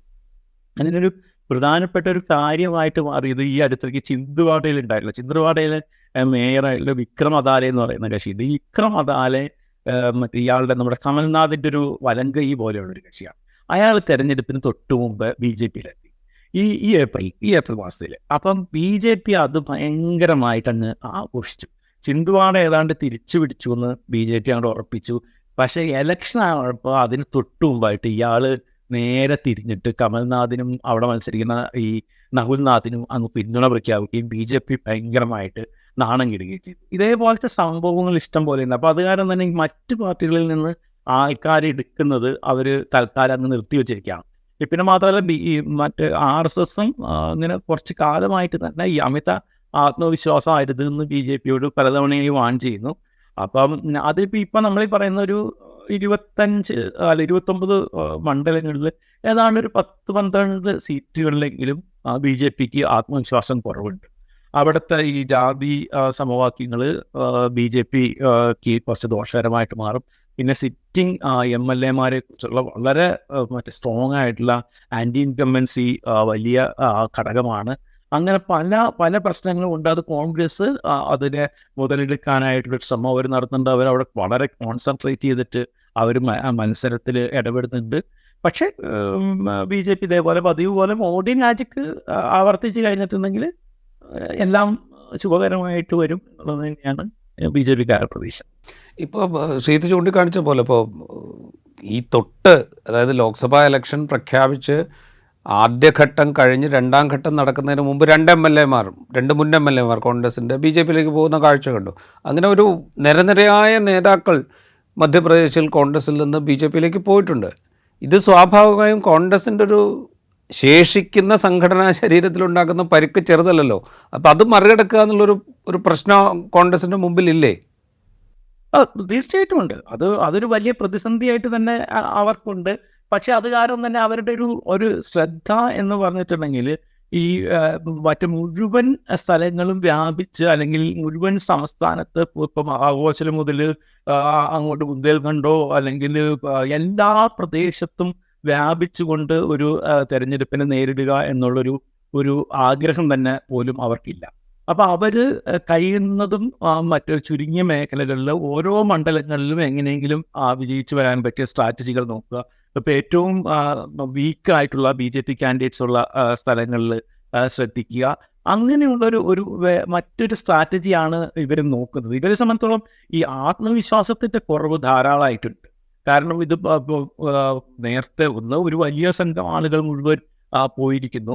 പിന്നെ ഈ പറയുന്ന ഇൻഡോറൊക്കെ നമ്മുടെ മുന്നിലുണ്ട്. അങ്ങനെ പലതരം പ്രശ്നങ്ങൾ ഇവരുടെ മുന്നിലുണ്ട്. പക്ഷെ ഈ ഉള്ള സ്ഥലങ്ങളിൽ ശ്രദ്ധയോടുകൂടി മത്സരിക്കുക എന്നുള്ളൊരു കാര്യം ഇപ്പോഴും അവർ അത്ഭുതകരമായി ചെയ്യുന്നുണ്ട്. പക്ഷെ നമുക്കൊന്ന് ആലോചിച്ച് നോക്കിയിട്ടുണ്ടെങ്കിൽ ഇത്രയൊക്കെ പ്രതിസന്ധി ഉണ്ടായിട്ടും ഏതാണ്ട് ഒരു 35% അടുത്ത് അല്ലെങ്കിൽ ഒരു 35-34% ഉള്ളൊരു വോട്ടർ ബേസ് ഇപ്പോഴും മധ്യപ്രദേശിൽ കോൺഗ്രസിനുണ്ട് എന്നുള്ളൊരു കാര്യം ഒരു പ്രധാനപ്പെട്ട കാര്യമാണ്. അതിനെ ഒന്ന് മുന്നോട്ട് നയിച്ചു കഴിഞ്ഞിട്ടുണ്ടെങ്കിൽ ഇപ്പോഴും സാധ്യതകളുണ്ട് എന്നുള്ളത് തന്നെയാണ് കോൺഗ്രസ്സുകാർ കരുതുന്നത്. റൈറ്റ്. ജ്യോതിരാദിത്യ സിന്ധ്യ ഇക്കുറിയും ഗുണയിൽ നിന്ന് മത്സരിക്കുന്നുണ്ട്. 2019 സിന്ധ്യ ഗുണയിൽ പരാജയപ്പെട്ടതാണ്. ഈ ഗ്വാളിയോർ ചമ്പൽ മേഖല, അത് സിന്ധ്യയുടെ സാന്നിധ്യം അല്ലെങ്കിൽ സിന്ധ്യ കുടുംബത്തിൻ്റെ സാന്നിധ്യം, അതിൻ്റെ പുറത്ത് വോട്ട് മറിയുന്ന മേഖലയാണ്. അത് BJP-ക്ക് നൽകുന്നൊരു മുൻതൂക്കം ഇക്കുറി ചെറുതുമല്ല. കഴിഞ്ഞ തവണ ജ്യോതിരാദിത്യ സിന്ധ്യയുടെ സാന്നിധ്യമില്ലാതെ തന്നെ വിജയിച്ച മേഖലയിൽ ജ്യോതിരാദിത്യ സിന്ധ്യ കൂടെ എത്തുമ്പോൾ ആ മേഖലയിൽ കോൺഗ്രസിന് ഇനി പ്രതീക്ഷിക്കേണ്ടതില്ല എന്നൊരവസ്ഥയാണോ? അല്ല, അത്രയ്ക്ക് പറയാൻ പറ്റില്ല. ജ്യോതിരാദിത്യ സിന്ധ്യയുടെ ഒരു BJP പ്രവേശം എന്തായാലും കോൺഗ്രസിൻ്റെ പ്രശ്നമാണെന്നുള്ള കാര്യത്തിലൊരു സംശയമൊന്നുമില്ല. അതിൽ അതിനൊരു പ്രധാനപ്പെട്ട ഒരു കാര്യം എന്ന് വെച്ചിട്ടുണ്ടെങ്കിൽ ഈ പ്രവർത്തകർ, അതായത് ഈ ആക്ടിവിസ്റ്റുകളായിട്ട് ഫീൽഡിൽ വർക്ക് ചെയ്യാനുണ്ടായിരുന്ന കുറേ പേര് ഈ സിന്ധ്യയ്ക്കൊപ്പം തന്നെ കോൺഗ്രസ് വിട്ടു എന്നുള്ളതൊരു വലിയ പ്രശ്നം. അപ്പം 2020 പക്ഷെ നമ്മൾ ശ്രദ്ധിക്കുന്ന വെച്ചാൽ 2020 ഈ സിന്ധ്യ കോൺഗ്രസ്സിൽ വിട്ടതിന് ശേഷമാണ് ഇങ്ങനെ ഈ ആളുകൾ പോയത്. പക്ഷെ അതിന് ശേഷമുള്ള നിയമസഭാ തെരഞ്ഞെടുപ്പ് 2023 നിയമസഭാ തെരഞ്ഞെടുപ്പിലൊരു ക്ലീൻ സ്വീപ്പ്, ജ്യോതിരാദിത്യ സിന്ധ്യ അവിടെ എത്തിയതിന് ശേഷം ഒരു ക്ലീൻ സ്വീപ്പ് BJP-ക്ക് സാധിച്ചിട്ടില്ല എന്നുള്ളത് നമ്മൾ എടുത്തു പറയേണ്ട ഒരു കാര്യം. ഇപ്പം ചമ്പൽ ഗ്വാളിയോർ മേഖലയിൽ 8 ജില്ലയുള്ളത്. ഇപ്പോൾ ഗ്വാളിയോർ, ശിവപുരി, ഗാത്യ, അശോക് നഗർ, ഗുണ എന്നുള്ള 5 ജില്ലകൾ ഈ ഗ്വാളിയോർ മേഖലയിലും, മൊറേനയും പിന്തും ശിവനഗറും ശിവപൂറും മറ്റേ ചമ്പൽ മേഖലയും. അപ്പോൾ അവിടെയെല്ലാം ഈ ഗ്വാളിയോർ ഡൈനാസ്റ്റിയുടെ പരിധിപ്പെടുന്ന സ്ഥലങ്ങളാണ്. ജ്യോതിരാദിത്യ സിന്ധ്യയ്ക്ക് ഒരു പഴയ കുടുംബത്തിലെ അംഗം എന്നുള്ള രീതിയിൽ സ്വീകാര്യതയുണ്ട്. പക്ഷെ നമ്മൾ ശ്രദ്ധിക്കുന്നത് വെച്ചിട്ടുണ്ടെങ്കിൽ ഇവരുടെ കുടുംബം മുഴുവൻ ഈ ഹിന്ദു മഹാസഭയുടെ കാലം മുതൽ ഒരു RSSൻ്റെ ഒപ്പവും അതിനുശേഷം BJP-യുടെ ഒപ്പവും എല്ലാം ഉണ്ടായിരുന്ന ഒരു ഫാമിലിയാണ് ഇവർ. അപ്പോൾ അതിൽ മാധവറാവ് സിന്ധ്യ മാത്രം ഈ പറഞ്ഞ രാജീവ് ഗാന്ധിയൊക്കെ ആയിട്ടുള്ള സൗഹൃദത്തിൻ്റെ പുറത്ത് കോൺഗ്രസിലേക്ക് വഴിമാറിപ്പോയതുകൊണ്ട് മാത്രമാണ് ജ്യോതിരാദിത്യ സിന്ധ്യ കോൺഗ്രസ് ആയത്. പക്ഷേ അപ്പോൾ ഇവരുടെ ഒരു സഹായം ഇല്ലാതെ തന്നെ അവിടെ ഒരു കോൺഗ്രസ് ഉണ്ട്. പിന്നെ കോൺഗ്രസിനെ അവിടെ വളർത്താനായിട്ട് മാധവറാവ് സിന്ധ്യയ്ക്ക് വലിയൊരു പങ്കുണ്ടായിട്ടുണ്ട്. പക്ഷെ മാധവറാവ് സിന്ധ്യയ്ക്ക് അവിടെ കോൺഗ്രസിനെ വളർത്താനുള്ള പങ്കുണ്ടായെങ്കിലും ഈ ജ്യോതിരാദിത്യ സിന്ധ്യയ്ക്ക് അതിനെ നിലനിർത്തുന്നതിനോ അതിനെ വളർത്തുന്നതിനോ ഒന്നും ഇവൻ നശിപ്പിക്കുന്നതിനോ പോലും അവർക്ക് ജ്യോതിരാദിത്യ സിന്ധ്യയ്ക്ക് അത്ര വലിയ 2019 ജ്യോതിരാദിത്യ സിന്ധ്യ തന്നെ എന്ന് വെച്ചാൽ ആ കുടുംബത്തിൽ നിന്ന് സാധാരണ ഒരാൾ അവിടെ തോൽക്കാത്തതാണ്. പക്ഷേ ജ്യോതിരാദിത്യ സിന്ധ്യ 2019 അവിടെ വലിയ മാർജിനിൽ BJP-ക്ക് എതിരെ തോൽക്കുകയും ചെയ്തിട്ടുണ്ട്. അപ്പോൾ അതുകൊണ്ട് അങ്ങനെ ഒരു സാന്നിധ്യം എന്നുള്ള ഇതിൽ പൊതുജനങ്ങളുടെ ഇടയിലേക്ക് അത്രമാത്രം ഉണ്ടോ എന്ന് ചോദിച്ചാൽ ഉണ്ട്. പക്ഷേ അങ്ങനെ ഭയങ്കരമായ തോതിലുണ്ടോ എന്നുള്ള കാര്യത്തിൽ നമുക്ക് സംശയമാണ്. ഇപ്പോൾ ജ്യോതിരാദിത്യ സിന്ധ്യ ഇപ്പം ഞാനൊരു കണക്ക് എഴുതി വെച്ചിട്ടുണ്ടായിരുന്നു. ഇപ്പോൾ ജ്യോതിരാദിത്യ സിന്ധ്യ ചമ്പൽ മേഖലയിൽ ഉണ്ടായിരുന്ന സമയത്ത് ഈ ചമ്പൽ മേഖലയിൽ കോൺഗ്രസിന് 10ഉം BJPക്ക് 2ഉം BSPക്ക് 1ഉം സീറ്റാണ് കിട്ടിയിരുന്നത് നിയമസഭയിൽ. ഈ 2023 എത്തിക്കഴിഞ്ഞപ്പോൾ അതിൽ നിന്ന് 3 സീറ്റ് മാത്രമാണ് കോൺഗ്രസ് നഷ്ടമായത്. അവർക്ക് 7ഉം BJPക്ക് 6ഉമായിട്ട് മാറി. അതായത് BSPയുടെ ഒരു സീറ്റും കൂടി ഇങ്ങോട്ടേക്ക് വന്നപ്പോൾ BJPക്ക് 6ഉം കോൺഗ്രസിന് 7 സീറ്റായി. ഗ്വാളിയർ മേഖലയിലായിക്കോട്ടെ ഈ കോൺഗ്രസിന് 16 സീറ്റാണ് ഉണ്ടായിരുന്നത്. അത് 13 സീറ്റാവുക മാത്രം, വീണ്ടും 3 സീറ്റ് കുറയുകയെ ചെയ്തുള്ളൂ. BJPയുടെ 3 കൂട്ടി BJPയുടെ ഒരു 8ആയിട്ട് മാറി. അഥവാ ഈ ഗ്വാളിയോറിൽ മറ്റേ ഇവിടെ മേഖലയിൽ മൊത്തം ഈ 2 മേഖലയിൽ കൂടി മൊത്തം ഉണ്ടായിരുന്ന 34 സീറ്റിൽ നേരത്തെ 26 സീറ്റ് നിയമസഭയിൽ ഇവർക്കുണ്ടായിരുന്നു. അത് 20ആയിട്ട് കുറഞ്ഞു. ഈ 2013 അല്ല 23 മധ്യപ്രദേശിൽ പൊതുവായിട്ടുണ്ടായിട്ടുള്ളൊരു തിരിച്ചടി ആലോചിച്ച് നോക്കുമ്പോൾ ഇതൊരു വലിയ ഗണനീയമായിട്ടുള്ളൊരു തിരിച്ചടിയാണെന്ന്, പ്രത്യേകിച്ചും ജ്യോതിരാജ് സിന്ധ്യ പോയതിന് ശേഷം ഉണ്ടായ തിരിച്ചടി അങ്ങനെ നമുക്ക് കാണാൻ പറ്റില്ല. അപ്പോൾ അതുകൊണ്ട് ആ മേഖലയിൽ അങ്ങ് പൂർണ്ണമായിട്ടും ഇവർ തകർന്നു പോയി എന്ന് പറയാൻ പറ്റില്ല. പക്ഷേ ലോക്സഭാ തെരഞ്ഞെടുപ്പിൽ ആകുമ്പോൾ കുറച്ചും കൂടി ബുദ്ധിമുട്ടാണിത് എന്നുള്ള കാര്യം വളരെ ഇമ്പോർട്ടൻ്റ് ആണ്. റൈറ്റ്. ആദ്യഘട്ടത്തിൽ വോട്ടെടുപ്പ് പൂർത്തിയായ ചിന്ദ്വാഡയും അതിന് സമീപമുള്ള മണ്ഡലങ്ങളുമാണ് കോൺഗ്രസ്സിന് പ്രതീക്ഷ നൽകുന്ന മണ്ഡലങ്ങൾ. കമൽനാഥിൻ്റെ സ്വാധീനം അതിപ്പോഴും ഈ മേഖലയിൽ വളരെ നിർണായകമായിട്ടുണ്ടോ? കമൽനാഥും മകൻ നകുൽനാഥും BJPയിലേക്ക് പോകും എന്ന അഭ്യൂഹങ്ങളുണ്ടായിരുന്നു. അത് നിഷേധിക്കാൻ തന്നെ രണ്ടുപേരും കുറേ സമയങ്ങളെടുത്തു. ഇത് കോൺഗ്രസ് പ്രവർത്തകരെ കമൽനാഥിൽ നിന്ന് അകറ്റിയിട്ടുണ്ടോ? ഇപ്പോൾ ഈ മധ്യപ്രദേശ് നിയമസഭാ തെരഞ്ഞെടുപ്പിന് ശേഷം മുൻ MLA മാരടക്കം പല കോൺഗ്രസ് നേതാക്കളും BJPയിലേക്ക് പോയിരുന്നു എന്നുള്ളതും കൂടെ കണക്കിലെടുക്കുമ്പോൾ ഈ കമൽനാഥുമായിട്ട് കോൺഗ്രസ് പ്രവർത്തകർക്ക് ഒരു അകൽച്ച കൂടി ഉണ്ടായിട്ടുണ്ടെങ്കിൽ അത് കോൺഗ്രസിനെ വലിയ തോതിൽ ദുർബലപ്പെടുത്തില്ലേ? അല്ല, അതിലൊരു സത്യമാണ്. ഈ കമൽനാഥിനോട് പ്രശ്നമുണ്ട്. കമൽനാഥിനോട് ഇതുണ്ട്. കാരണം കമൽനാഥ് ഈ പറഞ്ഞ രീതിയിലൊരു BJPയിലേക്ക് പോകാനായിട്ട് ശ്രമം നടത്തി, നകുൽനാഥ് പോകും എന്നൊരു അഭ്യൂഹം വന്നു. അതിനെ അവർ നിഷേധിക്കാനായിട്ട് വൈകി. ഇതെല്ലാം ശരിയാണ്. പക്ഷെ ചിന്ദ്വാഡയിൽ സവിശേഷമായിട്ട് കമൽനാഥിന് ഭയങ്കര അദ്ദേഹത്തിൻ്റെ ഒരു വലിയ ബാസ്റ്റിൻ തന്നെയാണ്. ഇപ്പം ഞാൻ ഒരു 2004 ഇലക്ഷൻ കവർ ചെയ്യാനായിട്ട് ചിന്ദ്വാഡയിൽ പോയിട്ടുണ്ട്. ഞാൻ അതിന് ശേഷവും പോയിട്ടുണ്ട്. പക്ഷേ 2004 ആദ്യമായിട്ട് ചിന്ദ്വാഡ ഇലക്ഷൻ കവർ ചെയ്യാനായിട്ട് പോകുന്നത്. അപ്പം തന്നെ പുള്ളി അവിടെ ഒരു കാൽനൂറ്റാണ്ടെങ്കിലുമായിട്ട് സുപരിചിതനാണ്. അപ്പോൾ 1997 ആകെ ഒരു വർഷം ഈ സുന്ദർലാൽ പട്വ അവിടെ മണ്ഡലം പിടിച്ചിട്ടുണ്ടെങ്കിൽ അത് ഒറ്റ വർഷം കൊണ്ട് അവസാനിച്ചൊരു മറ്റേ പാർലമെൻറ്റ് ടേമായിരുന്നു അത്. ആ ടേം ഒഴിച്ചാൽ ഏതാണ്ട് 1980 മുതൽ കമൽനാഥും പുള്ളിയുടെ കുടുംബവും മാത്രമാണ്. ഇതിൻ്റെ ഭാര്യ ഒരു ടേബിളായിട്ടുണ്ട്. പിന്നെ ഇപ്പോൾ രണ്ടാമത്തെ ടേബിളിൽ നകുൽനാഥ് മത്സരിക്കുന്നു. തുടർച്ചയായിട്ട് ഇവരുടെ അവിടുത്തെ ഓരോ മുക്കിലും മൂലയിലും ഞാൻ അദ്ദേഹത്തിൻ്റെ ഒരു പരിപാടിയിൽ അദ്ദേഹത്തിനോടൊപ്പം മറ്റേ സ്റ്റേജിലിരുന്ന് പങ്കെടുത്തിട്ടുണ്ട്. ഓരോ മൂലയിലും ആളുകളെ അറിയാം. ഒരു 2-3 തലമുറയിലുള്ള ആൾക്കാരെ പേരെടുത്ത് ഒരു സദസ്സിൽ വിളിക്കാൻ പാകത്തിന് പരിചയമുണ്ട്. പിന്നെ ഈ ചിന്തയോടെ ശരിക്കും പറഞ്ഞെങ്കിൽ അത് അങ്ങനെ വലിയൊരു പുരോഗമിച്ച് ഒരു വലിയ സ്ഥലമായിട്ട് മാറുകയും പുള്ളി അങ്ങനെ പോവുകയും ചെയ്യാതെ പുള്ളി ഇത് നോക്കിയിട്ടുണ്ട്. ഇപ്പോഴും വലിയ തോതിൽ വലിയ പുരോഗമനമൊന്നും വരാത്തൊരു സ്ഥലം തന്നെയാണ്. പക്ഷേ കമൽനാഥിൻ്റെ സ്വാധീനം വളരെ നിർണായകമാണ്. ഇപ്പോൾ നേരത്തെ നമ്മൾ ഈ വിക്രം അദാലി എന്ന് പറയുന്ന കക്ഷി അവിടുത്തെ മറ്റേ ചിന്ദ്വാഡയിൽ മേയർ BJPയിലേക്ക് പോവുകയും തെരഞ്ഞെടുപ്പിന് മുമ്പ് തിരിച്ചറിയുകയും ചെയ്തല്ലോ. അതേപോലത്തെ ഒരു സ്വാധീനം അങ്ങേർക്കുണ്ട്. പിന്നെ മാത്രമല്ല ഇതിൻ്റെ തൊട്ട് മറ്റേ അടുത്ത് കിടക്കുന്ന ഈ മാണ്ഡ്ല ബാലാഘട്ട് എന്ന് പറയുന്ന 2 മണ്ഡലമാണ് കോൺഗ്രസിനെ സംബന്ധിച്ചിടത്തോളം വലിയ പ്രതീക്ഷയുള്ളത്. ഏതാണ്ട് തിരിച്ചു പിടിക്കും എന്നുള്ളൊരു കാര്യമുള്ളത്. ഇപ്പം എന്താ വെച്ചിട്ടുണ്ടെങ്കിൽ ഒരു കോൺഗ്രസ്സുകാർ അവിടെ എത്തിപ്പെട്ടിരിക്കുന്ന ഒരു സാഹചര്യത്തിൽ നിലവിൽ ആരാണോ ഉള്ളത് അവരെല്ലാം ഒരുമിച്ച് നിന്ന് പ്രവർത്തിക്കുക, പരസ്പരം വിശ്വസിച്ച് പ്രവർത്തിക്കുക എന്നുള്ളൊരു സാഹചര്യമേ ഇവരുടെ മുന്നിലുള്ളൂ. കാരണം തലേ ദിവസം കാണുന്ന നേതാക്കന്മാർ പലരും ഇപ്പോൾ മറ്റേ BJPയിലേക്ക് പോകുന്നു. ഇപ്പോൾ ഇത് കഴിഞ്ഞാലും ഒരു വലിയ വിജയമോ അല്ലെങ്കിൽ ഒരു നല്ല സ്വാധീനമോ ഉണ്ടായിട്ടില്ലെങ്കിൽ ഇതിൽ പറയുന്ന ഈ കമൽനാഥൊക്കെ അടക്കം തന്നെയുള്ള എത്ര പേര് ഇനിയും കോൺഗ്രസ്സിൽ ബാക്കി കാണുമെന്നുള്ള കാര്യത്തിലൊക്കെ അവിടെ അണികൾക്കും പ്രവർത്തകർക്കും ഒക്കെ സംശയമുണ്ട്. അപ്പോൾ അവരവിടെ ആളുകളോട്, അവിടുത്തെ മറ്റേ പരിചയമുള്ള ജേർണലിസ്റ്റുകളോടും അതേപോലെയുള്ള ആളുകളോടൊക്കെ നമ്മൾ ചോദിക്കുമ്പോൾ എല്ലാവർക്കും എന്താ വെച്ചിട്ടുണ്ടെങ്കിൽ അവിടെ പൊതുവെ കോൺഗ്രസ്സുകാരുടെ ഇടയിൽ അങ്ങനെ ഒരു സംശയമുണ്ട്. അപ്പോൾ അവരുടെ സംബന്ധിച്ചുള്ള ഒരേ ഒരു വഴി എന്ന് പറഞ്ഞിട്ടുണ്ടെങ്കിൽ കഴിയുന്നത്ര സീറ്റുകൾ പിടിക്കുക, കോൺഗ്രസിന് ഇപ്പോഴും ശക്തിയുണ്ടെന്ന് തെളിയിക്കുക എന്നത് മാത്രമാണ്. അത് ചെയ്താൽ മാത്രമേ ഈ കോൺഗ്രസിന് അവിടെ ഭാവിയിലുമായിട്ട് എന്തെങ്കിലും ശക്തി ഉണ്ടാവുള്ളൂ. അതേപോലെ ഈ നേതാക്കൾ എന്തെങ്കിലും ഇവിടെ ഉണ്ടാവുകയുള്ളൂ എന്നുള്ള സംശയമില്ല. മധ്യപ്രദേശിലെ 29 സീറ്റുകളിൽ 10 സീറ്റ് പട്ടികവിഭാഗങ്ങൾക്ക് സംവരണം ചെയ്തതാണ്. ദളിത് ആദിവാസി വിഭാഗങ്ങൾ ജനസംഖ്യയിൽ ചെറുതല്ലാത്ത വിധത്തിലുണ്ട് മധ്യപ്രദേശിൽ. ഈ ബെൽറ്റിലൊക്കെ BJP സമ്പൂർണ്ണ നേട്ടമാണ് 2014-ലും 2019-ലും കൈവരിച്ചത്. അതേസമയം ദളിതുകൾക്ക് നേർക്കുള്ള അതിക്രമങ്ങൾ മധ്യപ്രദേശിൽ നിന്ന് തുടർച്ചയായി റിപ്പോർട്ട് ചെയ്യപ്പെടുന്നുണ്ട്. കഴിഞ്ഞ ശിവരാജ് സിംഗ് ചൗഹാൻ സർക്കാരിൻ്റെ അവസാന കാലഘട്ടത്തിൽ വലിയ തോതിൽ ഇത്തരം അതിക്രമങ്ങൾ റിപ്പോർട്ട് ചെയ്യപ്പെട്ടു. പുതിയ സർക്കാർ വന്നതിന് ശേഷവും ഇത്തരം അതിക്രമങ്ങൾ റിപ്പോർട്ട് ചെയ്യപ്പെടുന്നുണ്ട്. ഈ അതിക്രമങ്ങളൊക്കെ റിപ്പോർട്ട് ചെയ്യപ്പെടുമ്പോഴും ഈ മേഖലയിൽ BJP വലിയ വിജയം കൈവരിക്കുന്നുണ്ട്. ഇതൊന്നും ഒരു തെരഞ്ഞെടുപ്പ് വിഷയമായി മാറുന്നില്ല എന്നാണോ, അതോ ഇതൊക്കെ സഹിച്ചുകൊണ്ടും ഭരണത്തിലിരിക്കുന്ന സംവിധാനത്തെ പൂർണ്ണമായും വിശ്വസിച്ച് മുന്നോട്ട് പോകുക എന്നൊരു അവസ്ഥയിലേക്ക് ഈ ജനവിഭാഗങ്ങൾ മാറിയിരിക്കുന്നു എന്നാണോ?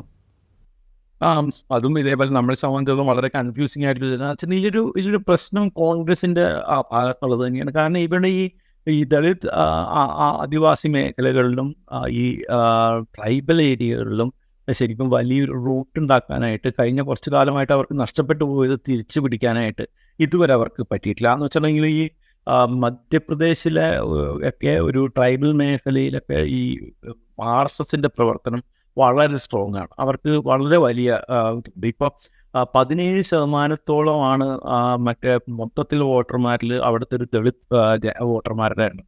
എന്നിട്ട് പോലും ഈ ദളിത് മേഖലകളിൽ നിന്നുള്ള ഏതാണ്ട് വലിയ സീറ്റുകൾ ഇവിടെ BJPക്കാണ് ലഭിക്കുന്നത്. ഇപ്പോൾ കഴിഞ്ഞ തെരഞ്ഞെടുപ്പിലൊക്കെ ഈ നിയമസഭാ തെരഞ്ഞെടുപ്പിലൊക്കെ നമ്മൾ കണ്ടതാണ്. അപ്പോൾ കോൺഗ്രസും തമിഴ്നാടും എന്താ ചെയ്തത്? അവർ ചെയ്തതെന്ന് വെച്ചിട്ടുണ്ടെങ്കിൽ BJPയുടെ ഒരു ബി ടീമായിട്ട് മാറുക എന്നുള്ളതായിരുന്നു അവരുടെ ഒരു സ്ട്രാറ്റജി. BJPക്കാരും വലിയ ഹിന്ദുക്കളായിട്ട് അവർ സ്വയം അവതരിക്കുക, തങ്ങളാണ് ഈ ബാബരി പള്ളി പൊളിച്ചിട്ട് വഴിയിലാക്കി കൊടുത്തതെന്നുള്ളൊരു രീതിയിൽ ഈ മതേതര വോട്ടുകളെ ആശയക്കുഴപ്പത്തിലാക്കുക.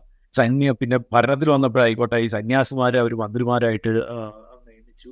അങ്ങനെ ഒരു ഹിന്ദുത്വയുടെ രാഷ്ട്രീയ വഴി തങ്ങളുടേത് കൂടിയാണ് എന്ന് പറഞ്ഞുകൊണ്ട് മധ്യപ്രദേശിൽ ഇതിലേക്ക് ജയിക്കണമെങ്കിൽ ഇങ്ങനെയൊക്കെ വേണം എന്നുള്ള രീതിയിൽ ഇത് മതേതര വോട്ടുകളിൽ കൺഫ്യൂസ് ചെയ്യുക മാത്രമല്ല ഈ മുസ്ലിം ദളിത് ആദിവാസി മേഖലകളിൽ സംശയം ഉയർത്തുകയും ചെയ്തിട്ടുണ്ട്. ഈ കോൺഗ്രസിന് അതുകൊണ്ട് തന്നെയാണ് ഈ മേഖലയിൽക്കൊന്നും കടന്നു കയറാനായിട്ട് പറ്റുന്നില്ല. ഇപ്പോൾ രാജ്യത്തെ ഏറ്റവും അധികം മറ്റേ ദളിത് പീഡനം നടക്കുന്ന ഈ സംസ്ഥാനത്ത് തന്നെയാണ് ശരിക്കും പറയണമെങ്കിൽ വോട്ടർമാരിലൊരു 17% ദളിതരുമായിട്ടുള്ളത് എന്നുള്ളത് ഭയങ്കര ഒരു തരത്തിലുള്ളൊരു ഭയങ്കര ഒരു കൺഫ്യൂസിങ് ആയിട്ടുള്ളൊരു കാര്യമാണ്. ഇപ്പോൾ കഴിഞ്ഞ നിയമസഭാ തെരഞ്ഞെടുപ്പിൽ അതിന് പകരമായിട്ട് രാഹുൽ ഗാന്ധി ആയിട്ട് മറ്റു ചെയ്തൊരു കാര്യം എന്ന് വെച്ചിട്ടുണ്ടെങ്കിൽ ഈ ദളിത് വോട്ടുകളെ ഒരു കണ്ണ് നട്ടുകൊണ്ടാണ് ഈ ജാതി സെൻസസ് എന്ന് പറയുന്ന സാധനം കഴിഞ്ഞ തെരഞ്ഞെടുപ്പിൽ ഉടനീളം ആവർത്തിച്ചത്. പക്ഷെ ആലോചിക്കേണ്ട കാര്യം എന്ന് വെച്ചാൽ ഈ ജാതിയുടെ അങ്ങനത്തെ ഒരു ജാതി രാഷ്ട്രീയം മധ്യപ്രദേശിൽ നടക്കില്ല. കാരണം ഈ 80കളിൽ ഇന്ത്യൻ സമൂഹത്തിന് പൊളിറ്റിക്കലായിട്ടും സോഷ്യലായിട്ടും ഭയങ്കര ശാക്തീകരിച്ചിരുന്നു ഈ ജാതി രാഷ്ട്രീയം. ആ കാലത്ത് യാതൊരു അനക്കവും ഒരു സംസ്ഥാനമായിരുന്നു മധ്യപ്രദേശ്. ഈ മണ്ഡൽ തരംഗം ആഞ്ഞടിച്ചിരുന്ന ഒരു കാലത്ത് ഇതൊന്നും മധ്യപ്രദേശിനെ ബാധിച്ചിട്ടില്ല. 90കളിൽ ഈ മണ്ഡൽ വിരുദ്ധരായിട്ടുള്ള യൂത്ത് ഫോർ ഇക്വാലിറ്റിക്ക് പിന്തുണ നൽകിയിട്ടുള്ള BJP ആണ് 1990 മധ്യപ്രദേശിൽ ജയിച്ചത്. അത് ഇവിടെ ഈ ജാതി സെൻസസ് എന്ന് പറഞ്ഞ വാദം കൊണ്ടുവരികയല്ല, മറിച്ചിട്ട് ഈ മേഖലയിൽ ഗുണപരമായിട്ട് ഇടപഴകുകയും ആ മേഖലയിൽ നേതാക്കൾ ഉണ്ടാക്കിയെടുക്കുകയും അങ്ങനെ ഡീപ്പ് റൂട്ടറായിട്ട് പ്രവർത്തിക്കുകയുമാണ് ചെയ്യേണ്ടത് എന്നുള്ളൊരു കാര്യം ഈ കോൺഗ്രസിന് തിരിയാതെ പോയിട്ടുണ്ട്. അത് ഭയങ്കരമായിട്ട് ബാധിച്ചിട്ടുണ്ട്. ഇത്തവണയും ഒരുപക്ഷെ അത് ബാധിക്കും. പക്ഷെ ഒരു അഭിനന്ദനം ഇപ്പം മണ്ഡലം എന്ന് പറയുന്ന ഇപ്പം നമ്മൾ നേരത്തെ പറഞ്ഞ പ്രതീക്ഷ ഉള്ള മണ്ഡലം എന്ന് പറയുന്നത് ഒരു ദളിത് സംവരണ മണ്ഡലമാണ്. അവിടെ ആളുടെ BJPയുടെ കാൻഡിഡേറ്റിനെ കുറിച്ചിട്ട് വളരെ മോശം അഭിപ്രായമാണ്. കോൺഗ്രസിന് വിജയിക്കാൻ പറ്റുമെന്നൊക്കെ കോൺഗ്രസ് കരുതുന്നുണ്ട്. അതൊക്കെ ശരിയാണ്. പക്ഷെ ആ മേഖലയിൽ ഒരു ഡീപ്പായിട്ടുള്ളൊരു ഇമ്പാക്റ്റ് ഉണ്ടാക്കാനായിട്ട് എന്തായാലും കോൺഗ്രസിന് സാധിച്ചിട്ടില്ല എന്നുള്ളത് സത്യമാണ്. റൈറ്റ്. ഇപ്പോൾ 2023 നിയമസഭാ തെരഞ്ഞെടുപ്പ്, അതിൽ പ്രചാരണ രംഗത്ത് ഉന്നയിക്കപ്പെട്ട വിഷയങ്ങൾ ഇപ്പോൾ അഴിമതി, വ്യാപം മുതൽ ഇങ്ങോട്ട് പലതരത്തിലുള്ള അഴിമതി ആരോപണങ്ങൾ, സ്വജനപക്ഷപാതം, വിലക്കയറ്റം, തൊഴിലില്ലായ്മ, ഇതൊക്കെ ഈ ലോക്സഭാ തെരഞ്ഞെടുപ്പിലും വിഷയമാണ് മധ്യപ്രദേശിൽ. അതുപോലെ കാർഷിക മേഖലയിലെ പ്രശ്നങ്ങളും. ഇതൊക്കെ ഈ തെരഞ്ഞെടുപ്പിനെ ഏതെങ്കിലും വിധത്തിൽ സ്വാധീനിക്കുന്ന ഘടകമാണോ, അതോ ഇതിനൊക്കെ മറികടന്നുകൊണ്ട് BJPയുടെ ഈ ഒരു സ്വാധീനം അല്ലെങ്കിൽ മോദി എഫക്റ്റ് ഇതായിരിക്കുമോ ഒരു ഘടകമായിട്ട് വരിക? അല്ല എന്ന് വെച്ചിട്ടുണ്ടെങ്കിൽ ഇന്ത്യയിൽ ഈ തെരഞ്ഞെടുപ്പിൽ എല്ലായിടത്തും എല്ലാ മേഖലകളിലും പ്രാദേശിക പ്രശ്നങ്ങൾ ഒരു പ്രധാനപ്പെട്ട കാര്യം. അതിൽ സംശയമില്ല. അപ്പം 2014 മുതൽ ഇങ്ങോട്ടേക്ക് എടുത്തു നോക്കിക്കഴിഞ്ഞിട്ടുണ്ടെങ്കിൽ ഒരു തെരഞ്ഞെടുപ്പിൽ ഇപ്പോൾ അവസാനത്തെ മറ്റേ BJP അതായത് പ്രധാനപ്പെട്ട കക്ഷിയായിട്ട് മത്സരിക്കുന്ന ഒരു സംസ്ഥാനത്തും ഒരു തെരഞ്ഞെടുപ്പിലും BJPയുടെ അജണ്ടയല്ലാതെ മറ്റൊരു അജണ്ടയും ചർച്ചയിലേക്ക് വരാറില്ല. അതിനൊരു സവിശേഷമായ ഒരു വ്യത്യാസം നമ്മൾ കണ്ടത് കഴിഞ്ഞ കർണാടക നിയമസഭാ തെരഞ്ഞെടുപ്പാണ്. അവിടെ BJPയുടെ അജണ്ടകളല്ല, അത് അവിടെ കോൺഗ്രസിൻ്റെ അജണ്ടകളാണ് ചർച്ച ചെയ്തത്. ഏതാണ്ട് അതുപോലെയുള്ളൊരു ഘട്ടത്തിലേക്ക് നമ്മൾ ദേശീയ തലത്തിൽ ഇപ്പോൾ പൂർണ്ണമായി ആ രീതിയിൽ നിന്നോ അല്ലെങ്കിൽ അത്രമാത്രം ഒരു ഇമ്പാക്റ്റ് കോൺഗ്രസ് ഉണ്ടാക്കിയതൊന്നുമല്ല. പക്ഷേ ഈ കോൺഗ്രസിൻ്റെ ഒരു മാനിഫെസ്റ്റോ ചർച്ച ചെയ്യേണ്ട ഒരു അവസ്ഥയിലേക്ക് BJP മാറിയിട്ടുണ്ട്, പ്രധാനമന്ത്രി മാറിയിട്ടുണ്ട് എന്നുള്ളത് ആദ്യമായിട്ടായിരിക്കും കഴിഞ്ഞ ഈ 2014 ശേഷം കോൺഗ്രസിൻ്റെ മാനിഫെസ്റ്റോ പ്രധാനമന്ത്രി എവിടെയെങ്കിലും ഉദ്ധരിക്കുകയൊക്കെ ചെയ്യുന്നത്. അപ്പോൾ അതുകൊണ്ട് അതൊരു വലിയ ചേഞ്ചായിട്ട് മാറിയിട്ടുണ്ട്. തൊഴിലില്ലായ്മ ബീഹാറിലും ഉത്തർപ്രദേശിലും മധ്യപ്രദേശിലും വലിയ ഡിസ്കഷനാണ്. അത് 1 കോടി മറ്റ് തൊഴിലവസരങ്ങൾ സൃഷ്ടിക്കുമെന്ന് പറയുന്ന കോൺഗ്രസിൻ്റെ മുദ്രാവാക്യം എന്തായാലും ഈ മേഖലയിൽ വളരെ എഫക്റ്റീവായിട്ട് അവർ ഉന്നയിക്കുന്നുണ്ട്. ഇത് എത്രമാത്രം ഫലപ്രദമാകുന്നു അല്ലെങ്കിൽ അവിടുത്തെ ജയപരാജയങ്ങളെ സ്വാധീനിക്കാൻ പാകത്തിന് വലുതായിരിക്കുമോ എന്നൊന്നും പറയാനാവില്ല. പക്ഷേ അവിടെ ഇതൊരു ചർച്ചയായിട്ട് മാറിയിട്ടുണ്ട്. കഴിഞ്ഞ തെരഞ്ഞെടുപ്പുകളിൽ മുഴുവൻ ഈ മേഖലകളിൽ മുഴുവൻ ഈ മോഡി മാജിക്കും ദേശീയതയും ഇപ്പോൾ സുരക്ഷിതമായിട്ടുള്ള ഇന്ത്യക്ക് വേണ്ടിയിട്ട് വോട്ട് ചെയ്യണമെന്നും ഒരു ഹിന്ദു യൂണിറ്റി എന്ന് പറയുന്ന കാര്യങ്ങൾ അല്ലാതെ മറ്റൊരു വിഷയം ഒരു ചർച്ചയായിട്ട് വന്നിട്ടില്ല. പക്ഷേ ഇത്തവണ കാർഷിക മേഖലയിലെ പ്രശ്നമുണ്ട്, വരൾച്ചയുണ്ട്, തൊഴിലില്ലായ്മയുണ്ട്, ഗ്യാസിൻ്റെ വിലക്കയറ്റമുണ്ട്. ഗ്യാസിൻ്റെ മാത്രമല്ല പൊതുവിലക്കയറ്റം, അതിൽ പ്രത്യേകിച്ചും ഈ പാചക ഗ്യാസിൻ്റെ വിലക്കയറ്റമുണ്ട്. അങ്ങനെ മറ്റ് ജീവിത പ്രശ്നങ്ങൾ ഈ തെരഞ്ഞെടുപ്പിൽ ഒരു പ്രശ്നമാണ്. അക്കാര്യത്തിൽ ഒരു സംശയവുമില്ല. അത് ഇവിടെ അടക്കം നമ്മുടെ ഈ മണ്ഡലത്തിൽ മധ്യപ്രദേശിലടക്കം എല്ലാ മണ്ഡലങ്ങളിലും ഇത് വരുന്നുണ്ട്. പക്ഷേ അപ്പോഴും ആളുകൾക്ക് ഇതൊന്നും സംസാരിച്ചിട്ട് കാര്യമില്ല.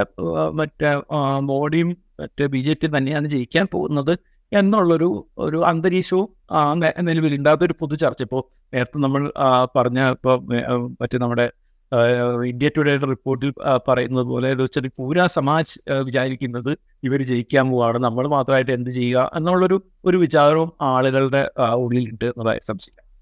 റൈറ്റ്. അപ്പോൾ ജ്യോതിരാദിത്യ സിന്ധ്യയ്ക്ക് പുറമെ BJPയിൽ മുൻ മുഖ്യമന്ത്രി ശിവരാജ് സിംഗ് ചൗഹാൻ മത്സരിക്കുന്നത്, വിദിഷയിലാണ് അദ്ദേഹം മത്സരിക്കുന്നത്. കോൺഗ്രസിൽ നിന്ന് മുൻ മുഖ്യമന്ത്രി ദിഗ്വിജയ് സിംഗ് രാജ്ഗഡിൽ സ്ഥാനാർത്ഥിയാണ്. തലപ്പൊക്കമുള്ള നേതാക്കളുടെ ഒരു സാന്നിധ്യം കൂടിയുണ്ട് മധ്യപ്രദേശ് തെരഞ്ഞെടുപ്പിൽ.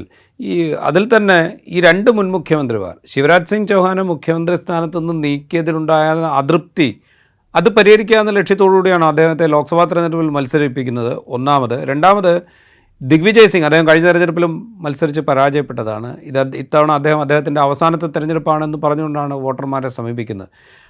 ഈ 2 മുൻ മുഖ്യമന്ത്രിമാരുടെ സ്ഥാനാർത്ഥ്യം അത് ഈ 2 പാർട്ടികൾക്കും ഏത് വിധത്തിലാണ് ഏതെങ്കിലും തരത്തിലുള്ള പ്രയോജനം നൽകാനിടയുണ്ടോ? ഇപ്പോൾ ദിഗ്വിജയ് സിംഗ് കഴിഞ്ഞ തവണ ഭോപ്പാലിൽ മത്സരിച്ച് ആണല്ലോ തോറ്റത്. പക്ഷേ ഇത്തവണ രാജ്ഗഡിലാണ് മത്സരിക്കുന്നത്. പുള്ളിയുടെ ഒരു സ്വന്തം മണ്ഡലമാണ്. പറഞ്ഞ രീതിയിൽ വലിയ രാജകൊട്ടാരവും സംഭവങ്ങളും ഒക്കെയുള്ള അവിടുത്തെ ഒരു വലിയൊരു പ്രമാണിമാരിലൊരാളാണ് അദ്ദേഹം. അവിടുത്തെ ഒരു ലോക്കൽ രാജാവാണ്. അപ്പോൾ അതുകൊണ്ട് തന്നെ ആ പ്രദേശത്തുള്ളൊരു മത്സരമായതുകൊണ്ട് കുറച്ചും കൂടി അദ്ദേഹത്തിൻ്റെ അവസാന മത്സരമാണെന്ന് പുള്ളി തന്നെ പറയുന്നു. അവിടെ വലിയ ഒരു സ്വാധീനമെല്ലാം അദ്ദേഹത്തിനുണ്ട്. അദ്ദേഹത്തിൻ്റെ അനുജൻ അവിടെ BJPയിലേക്ക് പോയതിന് ശേഷം അവിടെ നിന്ന് ജയിക്കുകയൊക്കെ ചെയ്താണ്. പക്ഷെ അതൊരു ഫാമിലിയുടെ ഒരു ശക്തി കൂടി ആ ജയത്തിനുണ്ടായിരുന്നു എന്നുള്ളതാണ് എല്ലാവരും പറയുന്നത്. അതുപോലെ തന്നെ ദിഗ്വിജയ് സിംഗിൻ്റെ ഒരു മത്സരം കോൺഗ്രസിനെ പൊതുവായിട്ട് അവിടെ എന്തെങ്കിലും പ്രയോജനം ചെയ്യുമെന്നൊന്നും തോന്നുന്നില്ല. കാരണം കഴിഞ്ഞ നിയമസഭാ തെരഞ്ഞെടുപ്പിന് മുമ്പ് ദിഗ്വിജയ് സിംഗ് വളരെ കാര്യമായിട്ടുള്ള പ്രവർത്തനം നടത്തിയതാണ്. അദ്ദേഹം ഏതാണ്ട് മധ്യപ്രദേശിൻ്റെ മുക്കിലും മൂലയിലും യാത്ര ചെയ്യുകയും അദ്ദേഹം പല സ്ഥലത്തും ജനസഭകൾ വിളിച്ചു കൂട്ടുകയും അവിടെയെല്ലാം കോൺഗ്രസിൻ്റെ പ്രവർത്തകരെ ഏകോപിപ്പിക്കുകയും അങ്ങനെ പലതരത്തിലുള്ള ഒരു രാഷ്ട്രീയ പ്രവർത്തനം നടത്തിയിട്ടുള്ളതാണ് ദിഗ്വിജയ് സിംഗ്. അതുകൊണ്ട് തന്നെ ആ ആ ആ ഘട്ടത്തിൽ ദിഗ്വിജയ് സിംഗിന് ആ നിയമസഭാ തെരഞ്ഞെടുപ്പിൽ ഏതെങ്കിലും തരത്തിൽ ഒരു വിജയം ഉണ്ടാക്കാനോ മറ്റോ സാധിച്ചിരുന്നെങ്കിൽ ദിഗ്വിജയ് സിംഗിൻ്റെ ഒരു പോപ്പുലാരിറ്റി കോൺഗ്രസിന് അല്ലെങ്കിൽ അദ്ദേഹം പോപ്പുലർ ആണെന്നോ അദ്ദേഹത്തിന് കോൺഗ്രസിനെ നയിക്കാനായിട്ട് ഇനി സാധിക്കുമെന്നൊക്കെ ഇവരുണ്ടായിരുന്നേനെ. പക്ഷേ അതൊന്നും സംഭവിക്കാത്തതുകൊണ്ട് തന്നെ അദ്ദേഹത്തിൻ്റെ ഒരു സാന്നിധ്യം കോൺഗ്രസിന് എത്രമാത്രം പ്രയോജനമാവുമെന്ന് പറയാൻ പറ്റില്ല. പക്ഷേ അദ്ദേഹത്തിന് ഇൻഡിവിജ്വലായിട്ട് ആ മണ്ഡലത്തിൽ ജയിക്കാനുള്ള ഒരു സാധ്യതയുണ്ട്. കോൺഗ്രസിനെ സംബന്ധിച്ചുള്ള ഓരോ സീറ്റ് ഇമ്പോർട്ടൻ്റ് ആണ് എന്നുള്ളത് കൊണ്ട് തന്നെ അദ്ദേഹത്തിൻ്റെ കാൻഡിഡേച്ചറും വളരെ പ്രധാനമാണ്. മറുവശത്ത് ഇതേപോലെ മാമാജി വീണ്ടും മത്സരിക്കുന്നു. അതാണെങ്കിൽ കഴിഞ്ഞ 2 വർഷമായിട്ടോ മറ്റോ ആയിട്ട് ഈ മറ്റേ BJP ഒക്കെ ഉണ്ടാകുന്നതിന് മുമ്പ് തന്നെ ജനസംഖ്യൻ്റെയും ഒക്കെ ഒരു വലിയ പ്രധാനപ്പെട്ട താവളമായിരുന്ന മണ്ഡലമാണ് വിദിശ.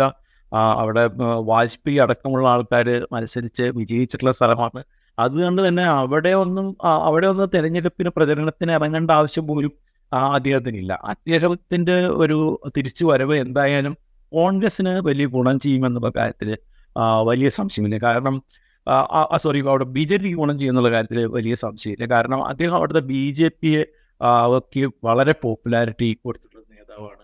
അദ്ദേഹം ഈ സ്ത്രീകളുടെ ഇടയിലൊക്കെ വളരെ പോപ്പുലറാണ്. അദ്ദേഹത്തിന് എല്ലാ മറ്റേ സ്ത്രീകളെയും സഹോദരിമാരും ചെറിയ കുട്ടികളെ ആണെങ്കിൽ മരുമക്കളും ഒക്കെ ആയിട്ട് മാമയുടെ മരുമക്കൾ എന്നുള്ള മട്ടിലാണ് എല്ലാവരും പോകുന്നത്.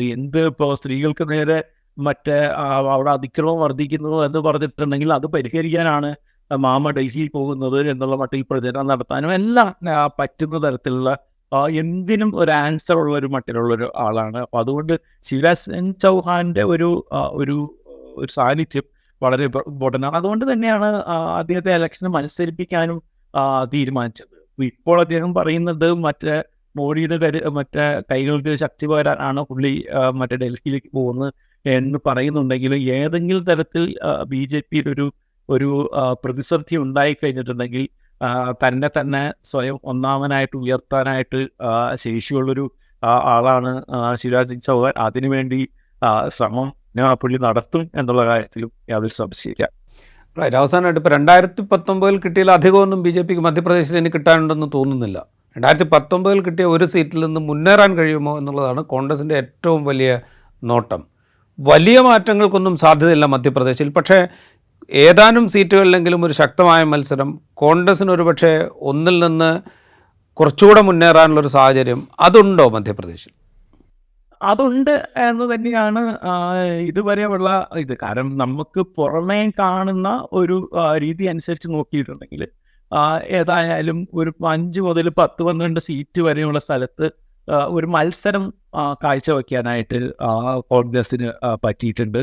അതിൽ തന്നെ ഈ ഒന്നാമത്തെ ഘട്ടത്തിൽ അവർ 3 സീറ്റ് വരെ അവർ പ്രതീക്ഷിക്കുന്നുണ്ട് എന്ന് പറയുമ്പോൾ അത് അവരെ സംബന്ധിച്ചുള്ളൊരു കുറച്ച് ശക്തി മേഖല കൂടിയാണ്. അവർ പറയുകയാണെങ്കിൽ വേണമെങ്കിൽ കുറച്ച് സീറ്റുകൾ ലഭിക്കാവുന്ന ഒരവസ്ഥ അവിടെ ഉണ്ട് എന്നുള്ളത് എന്നുണ്ട്. അത് കാരണം വെച്ചിട്ടുണ്ടെങ്കിൽ അവരെ സംബന്ധിച്ചിടത്തോളം എല്ലാം നേട്ടമാണെന്നുള്ളത് മാത്രമല്ല, ഇത്തവണ അവിടെ അവശിഷ്ട കോൺഗ്രസ്സുകാരെ സംബന്ധിച്ചിടത്തോളം അവരുടെ നിലനിൽപ്പിൻ്റെ പോരാട്ടം കൂടിയാണ്. എന്ന് വെച്ചിട്ടുണ്ടെങ്കിൽ ഈ തെരഞ്ഞെടുപ്പിൽ കൂടി അപ്രസക്തമായി പോവുകയോ അല്ലെങ്കിൽ ചിന്തുവാട അടക്കം കൈവിട്ടു പോവുകയോ ചെയ്തു കഴിഞ്ഞിട്ടുണ്ടെങ്കിൽ അടുത്ത കുറേ കാലത്തേക്ക് എന്തായാലും മധ്യപ്രദേശിൽ ഇനി അധികം കോൺഗ്രസ്സുകാർ അവശേഷിക്കുമെന്ന് തോന്നില്ല. കാരണം അത്തരത്തിൽ രീതിയിലേക്കാണ് പോകുന്നത്. പിന്നെ അവരെ സംബന്ധിച്ചിടത്തോളം ഇപ്പോഴുള്ള കോൺഗ്രസ്സുകാരെ സംബന്ധിച്ചിടത്തോളം മറ്റൊരു പ്രതിസന്ധി കൂടിയുണ്ട്. കാരണം ഇനിയിപ്പോൾ BJPയിലേക്ക് ചെന്ന് കഴിഞ്ഞിട്ടുണ്ടെങ്കിൽ തന്നെ അവർക്ക് വലിയ ഒരു സ്വീകരണം അവിടെ കിട്ടാനും വഴിയില്ല. കാരണം BJPയിലെ